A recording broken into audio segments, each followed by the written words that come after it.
She is on the Oregon coast today, shooting a couple stories to bring you next week and beyond.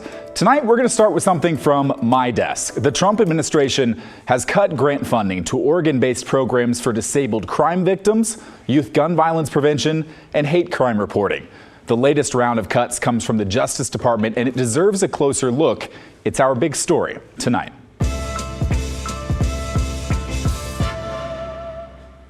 Some of these grants were partly spent. The projects in progress. Now they may never be completed. I tracked down the database, found the programs, and then found the people, because behind each administrative decision and signature in D.C., there are ripple effects that impact people in our communities, neighbors, friends, you name it, and they deserve to have their stories heard. Rihanna Hensley knew she wanted to be a change maker when she was 12. 3 years later, she discovered why. And everything kind of went haywire when I was a victim of a violent crime when I was 15. A peer followed her home and strangled her. Rihanna, born with ataxic cerebral palsy, nearly died. This perpetrator chose me specifically because of my physical weakness. As a disabled crime victim, Rihanna now entered the justice system. I think the court system almost traumatized me just as much as the actual crime.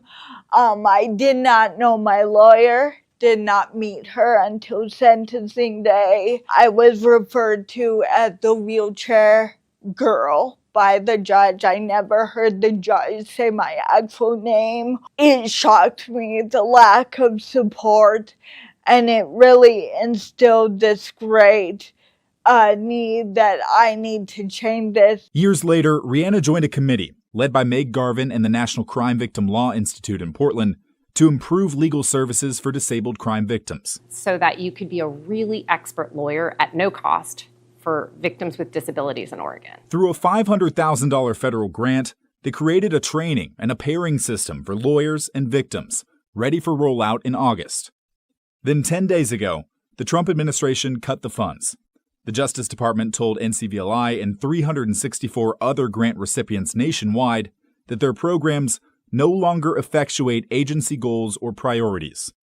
Without the rest of the funding, the plans got shelved. If you're going for efficiency of use of government dollars, this is not that, right? We had created a training. We're ready to roll with it. Lawyers could start representing after being trained as early as next fall. And now we don't get to do it. Do you have a sense why this would be a program that's picked for a cut at the federal level? Absolutely not.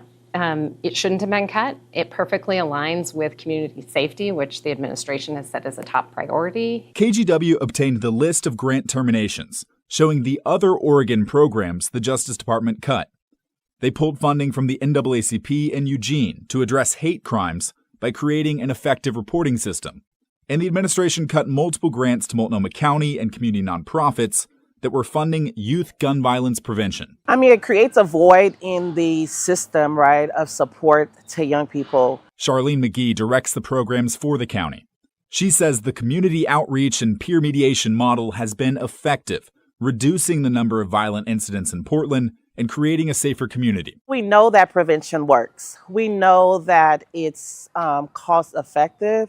NCVLI and Multnomah County say they're looking at their options, maybe appealing the cuts, litigation, or looking for any other ways to fund these programs. I immediately thought of 15-year-old Rihanna, how brokenhearted she would be to know that at the end of the day, the support and change that I was making, the accessibility to do it through the government was stripped. But Rihanna's drive to make a difference still is strong, as always. I was doing this since I was 12 years old. I don't think I will stop anytime soon. In total, the Justice Department had allocated about $5 million to these halted Oregon programs. Before moving on, though, I'd like to talk about why. Why the Trump administration would make these sweeping cuts to ongoing grant projects. Two main reasons come to mind: saving money and content. From a spending perspective, cuts like these don't make much sense. Many of the grant programs are in progress. The organizations earned a grant through a competitive process. They have deliverables, things they need to achieve. They've spent, say, half of the $1 million they were awarded, and now the rest of the money is gone. The programs stop. If the goal is efficiency in government, this is the opposite. To stop now, it's likely that many grant recipients can't finish what they started. The community benefits aren't realized, and millions of dollars are wasted on half-baked projects. So to me, that's an unlikely explanation. That leads us to content. In the Justice Department's termination letters to grant recipients, the department cited a change in priorities, saying it wants to shift to support law enforcement, combat violent crime, and protect American children. However, we looked through the database of all the slashed programs. Most of these grants are specifically focused on violence prevention, helping crime victims, and community safety. Dozens and dozens are designed to serve young people, American children. Or to hear it from Meg Garvin, her program supporting victims of a crime has never been controversial. It doesn't make any sense to me why you would cut services to crime victims when there has been multi-decades and bipartisan support for this very work. I'm a lawyer. I have such faith in our system, and this is eroding my faith in our system.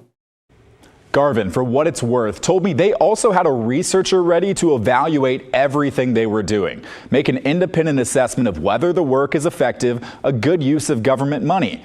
And that was all part of the grant proposal. So then why make these broad cuts? If it's not to use more money more effectively, and the grants are seemingly in line with the administration's stated priorities, then what's the deal? Well, there is another common thread.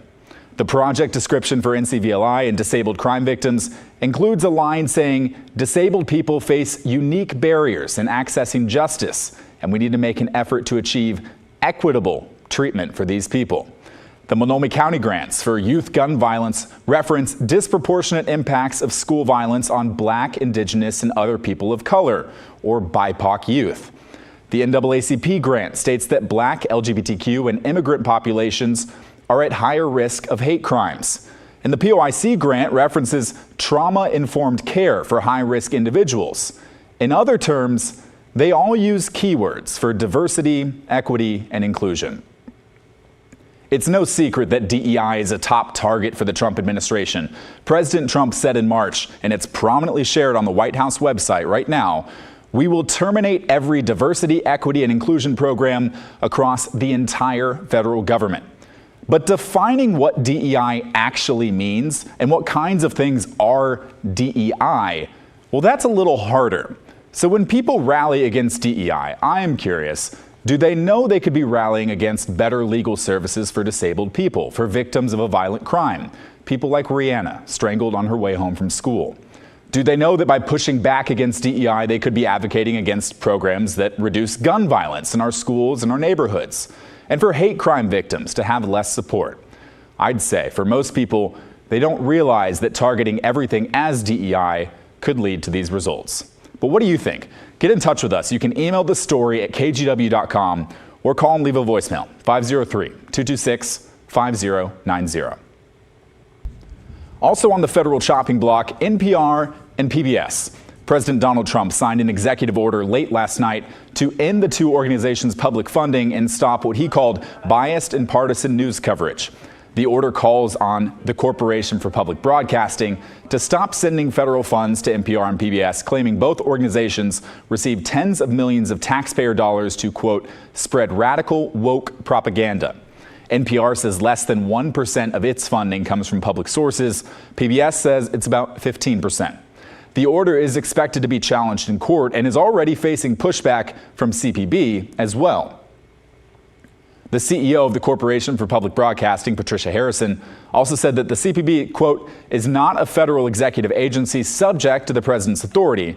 Congress directly authorized and funded CPB to be a private nonprofit corporation wholly independent of the federal government. But it's not just NPR and PBS. Many small media outlets all across the nation are bracing for potential impacts as well. Smaller public TV and radio stations rely heavily on the CPB for funding, which they receive through relationships with NPR and PBS. Estimates show funding cuts could cause 50 to 60 stations across the country to close.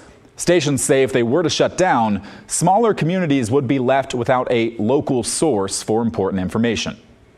The federal investment is absolutely critical to the local service that stations around this country provide. And that's essential services in public safety, education, local community connections. These are services that the American people rely on and care about. Some stations stand to lose hundreds of thousands of dollars if President Trump's order stands. Now let's get to your thoughts on our big story from yesterday. Portland Mayor Keith Wilson and Oregon Governor Tina Kotek announcing a proposal to try and boost housing production in Portland. The plan would waive system development charges, or SDCs, in Portland for the next 3 years. During that time, the mayor wants to build 5,000 new housing units. Those fees are normally charged when a developer's project would impact infrastructure like sewer, water, parks, and streets. The money from those charges would then go to covering the cost of water, sewer, and transportation improvements needed for the new developments. The fees can range anywhere from $15,000 to $50,000. The proposal to pause the fees still needs approval by Portland City Council, but many of you are skeptical. Blah, blah, blah, blah, words. It's just words. They're not going to do anything, and their interpretation or the definition of affordable housing, it will be laughable. They'll find a way to screw this up. They'll find a way for the project to not get done. We'll hear more clever words like committees and challenge and all those other fun words. Helena wrote to us, yes, we need more housing. However, there's a reason why there are these fees in place to support the infrastructure around all the new builds. This is going to happen regardless. Where's that money going to come from? Bill had an answer for that, writing, who will pay for this infrastructure? We all know it will be the taxpayers. Projections that this will be recovered in the ensuing years is fantasy. This is typical accounting for governments. It's just blah, blah, blah. Many of us have been hearing this run around for decades, literally decades. Is it actually going to pull people off the street that are barely eking out of existence as it is? How much is this going to cost the taxpayer down the road? There's just a lot of blah, blah, blah, and nothing's getting done. On this topic, NBC Nightly News is in our own backyard tonight, looking at Governor Tina Kotek's plan to expand middle housing across the state. She tells NBC's Steve Patterson, not only are more types of housing needed, the process to permit new homes must be streamlined. Just one look at Portland might explain why Josie Cantu couldn't give it up. I was really struggling. I wanted to stay in this neighborhood. Trouble was figuring out how to put down roots as a first-time home buyer. I couldn't find anything in my price range. She was one more tour away from packing it all up until she noticed this. The minute I walked in, I was like, this is it. This is the one. These kinds of buildings being put in place, it just opens up so much opportunity for people like myself. Josie saw the hopeful beginning of Portland's middle housing renaissance. The term is a nod to townhomes and duplexes. In 2020, the city approved building them on lots zoned for single-family homes. Dubbed the Residential Infill Project, it has since made middle housing one of the most popular types of new construction. A new report from the city says it's working. 1,400 units built in just a few years, and each one is $300,000 less expensive than a typical single-family home. People need to have options to live where they want to live. Oregon's Governor Tina Kotek says a lack of housing inventory is a nationwide crisis. We just didn't build enough, and particularly in the Great Recession, we got further behind. Kotek is hoping to apply the idea under construction in Portland, those duplexes, triplexes, quadplexes, to the rest of the state, spearheading a new bill this session. What my bill does, it says, please build different types of options. So if you are retiring in a community that you've lived in all along and had this really big house, you can maybe find a different place to live in your community. If you're buying your first home, these are much more affordable new homes. This feels like it's a big swing. You're almost saying, effectively, let's remove single-family zoning from the state of Oregon. Well, we're still going to build single-family homes. It just says when you're a developer, you have a choice. And the market will dictate if it's a single-family home or if you can subdivide a lot and build 4 townhomes. The plan has found few vocal critics, but brings challenges. Challenges Portland city leaders say they do feel. Not all of our infrastructure was designed for this level of density. So as we're building more homes in our neighborhoods, we're going to have to update our water and sewer systems. We're going to have to think about how we update our transit lines. So those are all good problems to have. But for Josie, what was once a distant dream is now plank and beam. What's it like to be home? I'm running up and down my stairs all the time, and I'm thinking, I cannot believe I bought this place. I cannot believe it. This is it. It's great. One woman's proof that putting a roof over her own head was just a matter of being given the right keys. Steve Patterson, NBC News, Portland. Coming up on the story, an underwater volcano off the Oregon coast is keeping researchers busy. It's erupted 3 times since 1998, and another eruption appears imminent. But is it a cause for concern here on land? What the experts have to say when the story returns.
Right now, University of Washington scientists are monitoring a massive underwater volcano expected to erupt for the first time in a decade, and it's located not far from the shores of the Oregon coast.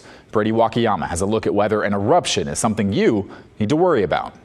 It's one of the coolest things that happens on our planet. A volcanic eruption that could happen by the end of the year. This is the best studied underwater volcano in the world right now. And every time we go through this volcanic cycle, we're learning things new. Debbie Kelly, a University of Washington oceanography professor, has been studying the axial seamount for years. It's a massive underwater volcano about 300 miles off the Oregon coast and nearly 4,900 feet below the ocean. This is the channelway. Scientists at UW's Cabled Array, one of the largest ocean observatories in the world monitoring this active volcano, have seen potential eruption signs the last few months. An increase in earthquakes beneath the sea floor, and the volcano inflating due to buildup of magma. Do people need to worry about this eruption?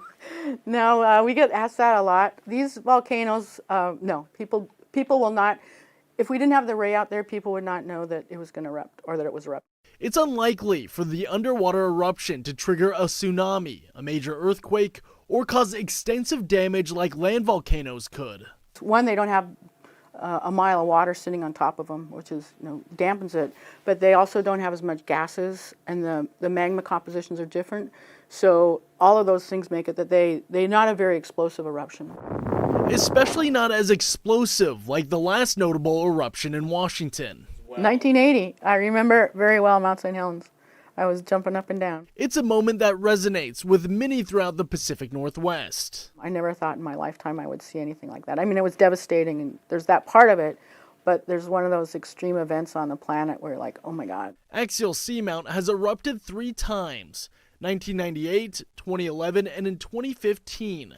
Scientists don't have an exact date when it could erupt next, but Kelly will let us know when it does. Oh, for sure, we'll let you know. You could wait a lifetime and never see one of these things, especially when it's underwater. And so the opportunity to witness things that almost nobody in the world's ever seen before it's a big discovery, right? For Environment Northwest, I'm Brady Wakayama.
I'm meteorologist Rod Hill, and what I want to talk with you about is my outlook for summer and the potential for 90-degree and even 100-degree days. This has become a growing topic in recent years. You know, it seems like gone are the summers with a number of non-air conditioning needed 75-degree afternoons, and what is now in are a growing number of days where if you don't have AC, you really miss it. You don't have it as temperatures not only warm through the 80s, but warm up into the 90s. I said at one point on a newscast a year ago that what we are losing out on, literally in the summer season, are our days in the 70s. And I think that's a real thing. So I don't have any earth-shattering revelations that are going to grab your attention, but I do believe you'll find some of the data that I've been looking at interesting. So we had La Nina that took forever to develop last winter, right? It didn't develop until we got into the first days of January. It was weak, and then it disappeared during the month of April. We are expected to be in what they call a neutral phase, a neutral enso-cycle during this entire summer. I'll come back to that in a moment. The question, how many 90-plus degree days will Portland weather be hot or not? Well, the answer is no reason to believe that this will be anything but another hot summer. 1 year ago, Portland had 28 days that reached 90 or better, and we did have some 100-degree days as well in the summer season of 2024. So the projection this year is I see us having at least 22 days of 90-degree plus heat, and maybe we get up to around 31. 31 is actually the record. It was the summer of 2018 that we hit 90 degrees 31 times. And I do believe that is a record in the coming years, maybe this year, that will be broken. How about 100-degree days? It's now becoming more often than not that we at least hit 100 once or twice. The record is 5. That has been a record for a while, but I think we're going to be right back in that 22 to 31 number range for hot days this coming summer season, which is basically for summer heat, you're talking May, June, July, August into September. Although the earliest 90-degree temperature in the record book is April 30th, and the latest goes into the 5th day of October. But typically we're talking about May through September. So when I do my winter outlooks, almost all of my data, my starting point and my finish point, is based on properly identifying, are we going to be in a La Nina? Are we going to be in an El Nino? Are we going to be in a neutral cycle? If we are in La Nina or El Nino, is it going to be weak or is it going to be strong? So I'm only looking at data going back to the year 2000. And I think that's a smart choice because, let's face it, our summers are on a fast track to becoming hotter and hotter. So I simply don't think it makes sense to spend much time looking back before the year 2000. And from 2000, if you average out the years that were La Nina summers, you come up with an average 90-degree plus number of days of 23. El Nino slightly warmer at 26, and neutral, which is where we'll be this year, it's where we were last summer, averages the most at 28, and 28 was the number we had in 2014. But with that said, I've given this a lot of thought. I've looked at a lot of different angles, if you will. I really don't think, at least with this limited of a data set, now coming up on 24 years, that there's really any significant confidence signal through knowing if it's La Nina, El Nino, and neutral. And the reason I say that is because no matter what phase we're in, we have seen some hot summers. We have seen really hot summers in La Nina. We've seen really hot summers in neutral years and El Nino years. There's a lot more to Rod's full outlook, and the whole thing is available right now on our TV and streaming app, KGW+. You can download the free app right now. It's on Roku, Apple TV, and Fire TV to hear the rest of what Rod has to say about this summer ahead. That is the end of our show. Thank you very much for watching. Timbers 360 is coming your way next. Blair is set to be back with you on Monday. Go enjoy the rest of your Friday night and make sure to have a great weekend. Thanks for being with us.